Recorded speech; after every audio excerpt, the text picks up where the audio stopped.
Standing before me was the most beautiful man I'd ever seen. Spice level, Feyre has dirty thoughts about Tamlin, so she confidently stabs Tampon. It takes 19 chapters of backplot. I almost DNF'd the book. I have a lot to say, and the moment that I officially hated Tampon about this book. Read at your own risk. You have to read it. What is up, you guys? It is almost the end of October, almost the end of spooky season, or just the beginning. So guess what that means? I read this like 2 months ago, but we're finally gonna review it. Look at all these bookmarked pages. And I don't know if you can tell, the front half of the book has like hardly any, and the last half of the book has all of it. We're gonna go ahead and jump into it. Beware, this video will contain spoilers, so if you do not want spoilers, don't watch this video. Today we are reviewing A Court of Thorns and Roses by Sarah J. Maas. I have a lot to say about this book. Clearly, I liked a lot of things about this book. I also marked pages of things that I didn't like about this book. So let's go ahead and start with the summary. Our main character is Feyre. She lives here in the Mortal Lands.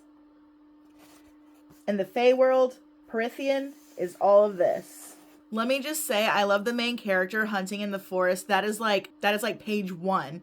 Feyre is hunting in the woods, middle of winter. We learn early on that her family is very not well off, and she is the main provider of her family at freshly 18, 19. She is the main provider of the family. She has 2 other sisters and her father. Her mom, no mom.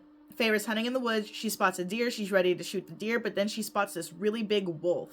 And it's either deer that might feed them for a week or a wolf that'll feed them for 2 weeks. She goes with the wolf. And thus our whole plot to the entire story evolves because it wasn't just a wolf. And she knew that. Deep down, she knew that it wasn't just a wolf.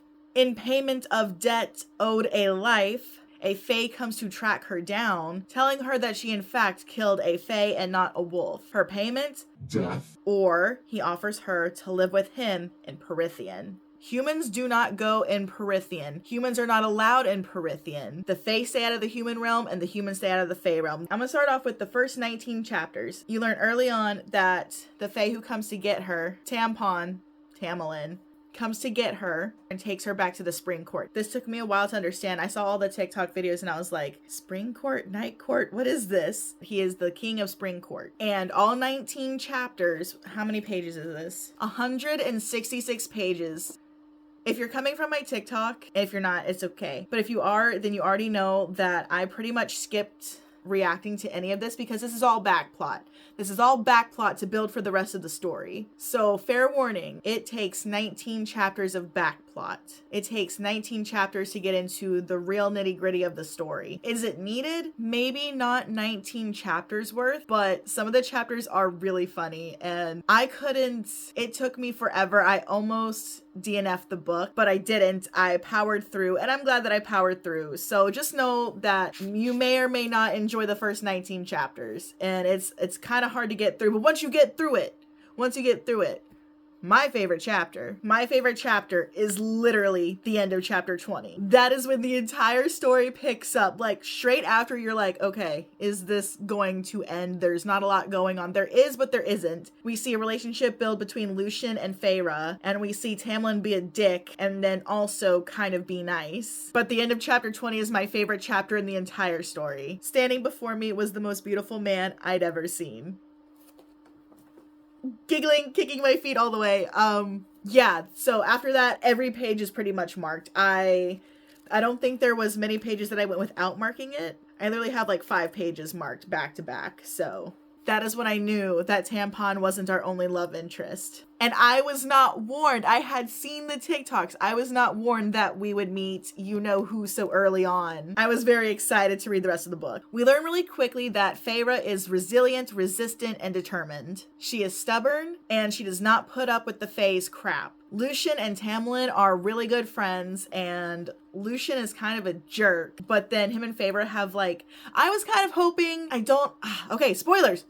I was really hoping for a Lucien-Feyre romance because to me, they just banter so well compared to her and Tamlin. Her and Tampon are meh. The vibe was not vibing for me. She had more chemistry with Lucien than Tampon like most of the book. And Tampon really pissed me off under the mountain. So in Feyre's point of view, there's really only Lucien, Tampon and the caretaker, what is her name? I can't remember her name at the moment. She was really sweet, kind of pushy, but really sweet. And there's a scene, if you remember the scene, where we find out that the entire time she's been glamored to not see everybody because Tamlin thought that she would completely freak out. Which she in fact kind of did, because she was like, the whole time?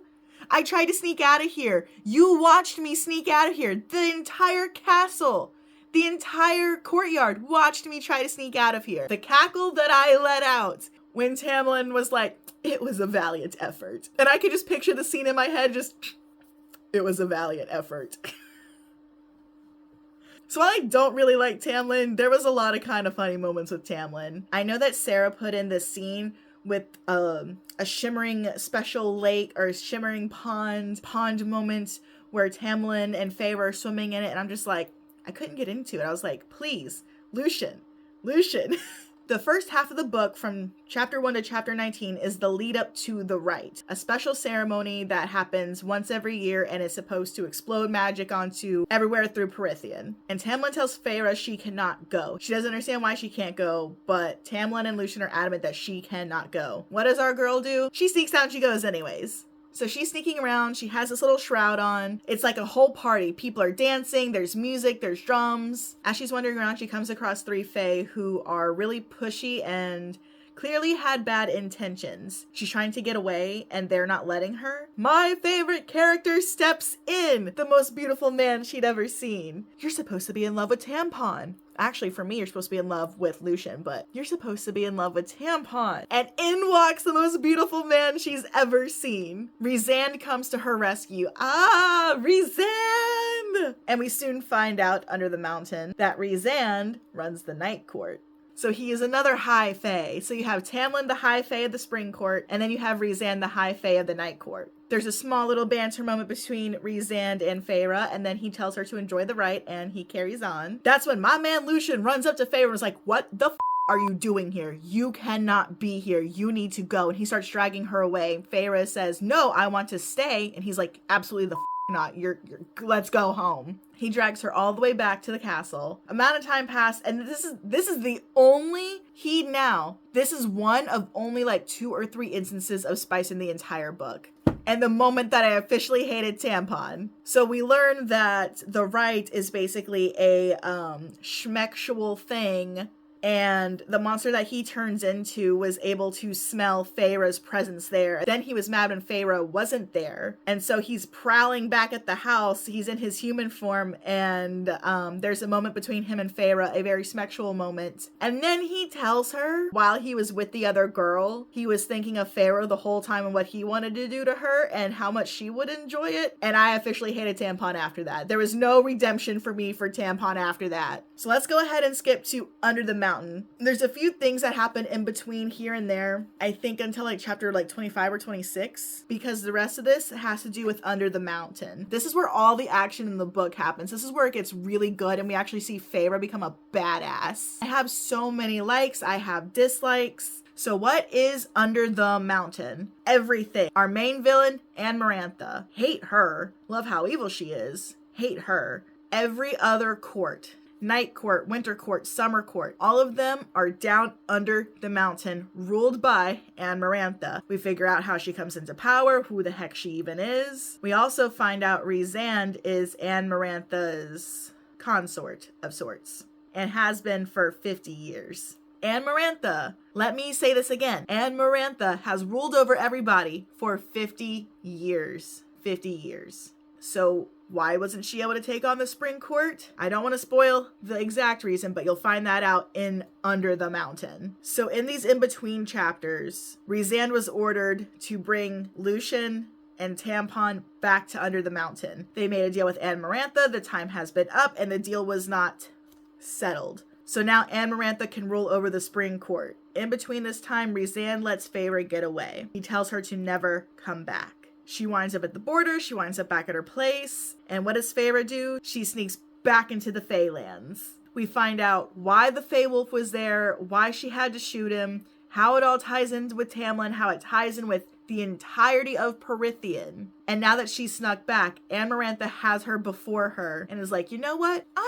I'm a kind person, so I'm going to allow you a challenge. You beat 3 of my challenges, you get to live, and Tamlin's court will be free. I'll free everybody. It'll be good. And Feyre takes her up on that deal. Feyre goes through 3 challenges, one that had me dying laughing. I don't know if it was meant to be funny, but it was freaking hilarious. And the first challenge is a physical battle, which Feyre does win. If you've seen all the TikToks of Feyre covered in worm poop and Rhysand going, the most delicious thing I've ever seen. Feyre's second challenge, she just had to pull a lever to stop Lucien from dying. That was my favorite challenge. If you know, you know. In between these challenges, a month passes. And in between then, Feyre is imprisoned. She's bloodied, she's bruised, and Lucien does try to heal her at one point. He sneaks away and heals her at one point. By challenge 1 or 2, I think it's by the end of challenge 1, and Lucien has not been able to heal Feyre. So she's wounded, she could be on the verge of death, and our man Rhysand pops in and offers her a deal. I will heal you if you come to my court for 2 weeks out of the month. Just 2 little weeks. Feyre argues for 1 week. They settle on 5 days or a week. The deal is set. Feyre is marked. In comes her beautiful design and pattern that you see everywhere. Feyre is healed. The deal is made. In between these challenges, Rhysand brings Feyre to the parties that Amarantha has. Rhysand has these women paint Feyre's entire body, and she's wearing next to nothing. And yeah, there's a lot that happens under the mountain, and to make sure that Feyre does not remember a single bit of it, Rhysand makes her drink the Fey wine. And the Fey wine is... we get a scene about the Fey wine in the beginning chapters. Like I said, there's build-up for why it matters. I just wish it was a smaller amount of build-up. I get it. So every night, Feyre has no idea what's happening, but every night she sees that the paint on her hips has been smushed and moved. But nothing else, only her hips. Second challenge comes around, so second month in. Third challenge comes around, third month in. This is the last challenge she has to do. She's presented with a dagger and 3 Fae with hoods over their heads. It's implied what she is to do. And thankfully for her, the Fae look at her and they forgive her in those moments, knowing that this is what they need to do to save all of their people. They accept their fate. The last person under the hood, Tampon. And then you get this whole mashup of the rest of the book, the little hints that Tampon and Lucien drop for her to understand what's really going on. Oh my gosh, I see it moving in my mind's eye. It's all snapping into place. So she confidently stabs Tampon, the best part of the book. Amarantha is pissed she figured it out. Amarantha kills Feyre. A lot goes down. We hear Rhysand scream Feyre's name. Feyre sees everything happening from Rhysand's point of view. Rhysand convinces the other High Fae to pool their magic together to save Feyre, and she turns into a Fae herself. Remember early on how I said Feyre has 2 sisters? We have Elaine and we have Nesta. Nesta is a very hard character to understand because she basically is a prissy bitch who does nothing, and I hated her at the beginning of the book. I respected her by the end of the book. I don't know if that'll change in book 2 or later on because I've seen and heard things, and she's still Nesta, and I thoroughly don't really enjoy her, but I understand why she is the way she is. And then we have sweet Elaine, who is like the polar opposite of Nesta, and we love Elaine. Everything about Elaine is just sweet and adorable. We also learn the entire time that Feyre has been in the Fae realm, Tamlin took care of Feyre's family. He erased Feyre from their memories, which did not work on Nesta, but he also made sure that they were well off. They had riches, they had money, they were able to be fed.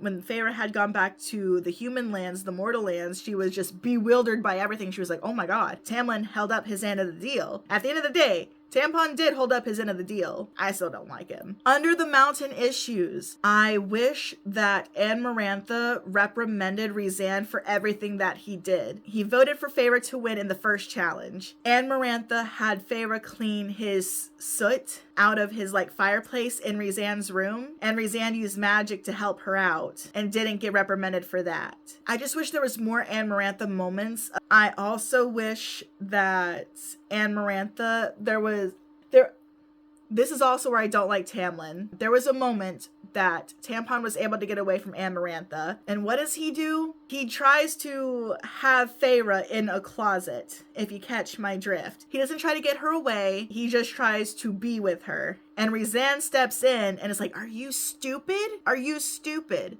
And you could say the argument of, well, Tamlin was just trying to make sure that if she did try to escape, she was gonna die anyways. Okay, so kill Amarantha. Something. Hide her away. Something. There was nothing. Not even a, I'm so glad you're alive. It's just, touch me now, kiss me now. Not cool, dude, not cool. So the book was really good. I wish it was written a little bit differently, but I did enjoy reading it. I wish it did not take 19 chapters to get through the good parts, but I also understand the need for relationship and world building for the plot to further the story. I just feel like it could have been done a little differently. And also Feyre's and Tamlin's relationship did not click with me at all. I don't know if it clicked with anybody else. It just did not personally click with me. And I was rooting for Feyre and Lucien the entire time until we met Rhysand. And then there's no other option in my mind. Does Rhysand get a pass? No. He still touched Feyre against her wishes, but he also did it in a way that was respectful and did it to save her life. Tamlin did nothing. Tamlin did nothing under the mountain. Beforehand, he did. He took care of her family. He gave her art. He gave her space. He gave her some sort of respect. But it just felt very one note with him. Very Feyre was ornament-like. Not,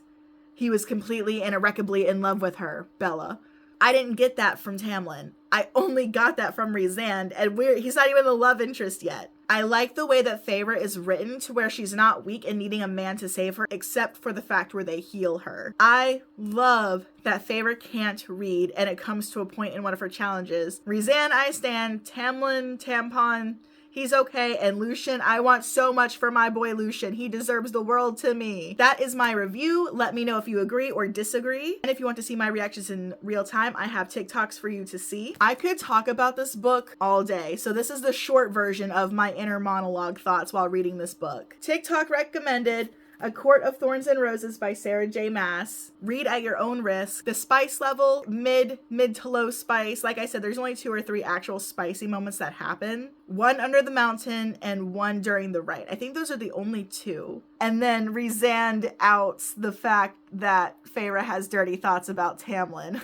I thought that was really funny too. So that is my thoughts about A Court of Thorns and Roses by Sarah J. Maas. My first fairy book, my first fairy smut series, and I'm ready to read book 2, A Court of Mist and Fury. That's a lot of unmarked pages. So stay tuned. This will be popping up on my TikTok soon. Maybe I'll try to put it here on my reels. I've already seen things and I'm excited for things. So I'm curious to see what happens. So if you're ready for me to read and review A Court of Mist and Fury, stay tuned. If you like this content, please don't forget to like and subscribe down below if you would like to see more. My TikTok and my Instagram are there for you. All right, you guys, have a fantastic day. Have a fantastic rest of October. Spooky season. Okay, bye.